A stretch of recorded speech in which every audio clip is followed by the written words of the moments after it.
Can I ask, being a yoga teacher, I advise people on things, so if they can't sleep or they're going through stressful times and things like that.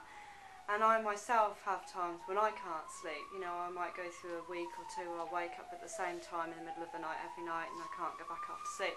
And I lay there sometimes thinking, I'm a yoga teacher, I tell everybody how not to do this. You know, have you reached the stage where that doesn't happen to you anymore? Is it possible to be able to sort of really knock that on the head, that kind of thing? Because as somebody that I really do practice things, I don't just speak about things, I actually try and live it myself. And so therefore when I sit at the front of a class and I say things to people, there's a little part of me that thinks, I hope this works for them all the time, because it doesn't for me. And I'm interested to know that when, you know, you've got to a certain level of awareness, whether it is possible to really control those things all of the time. If it's a switch that all of a sudden happens, or is it just happens less, or... It happens a lot less, but it's necessary to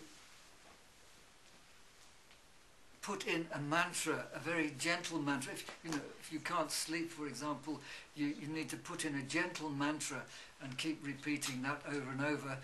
Or, as your partner does, use my Yoga Nidra CD, and you'll go off to sleep straight away. I do sometimes put that on in the night if I can't sleep, and you know, but it does happen to me sometimes. I'll wake up and I can't get back. It's possible that your bed is not in the right direction for a start, because there are stress lines, magnetic stress lines across the planet, which affect your sleeping rhythms, and the pyramids are orientated so that they increase the energy going from north to south. And you'll find that all the old explorers went around with a compass and they orientated themselves north-south for sleeping constantly wherever they were. When I was sleeping out in the Sahara Desert, I found that in my sleeping bag I'd moved around north-south in the proper alignment by morning every time with my compass. And then when I went to work with the pioneer of radionics, George Delaware, in Oxford, he had a camera which could create etheric photographs, the etheric field around objects. And even if it was a pair of spectacles put on the desk, or a pen, or anything, the camera would take, if it was in the wrong position, say east-west, it would have a very thin aura around it. If he aligned it north-south, then a huge round aura would come off it.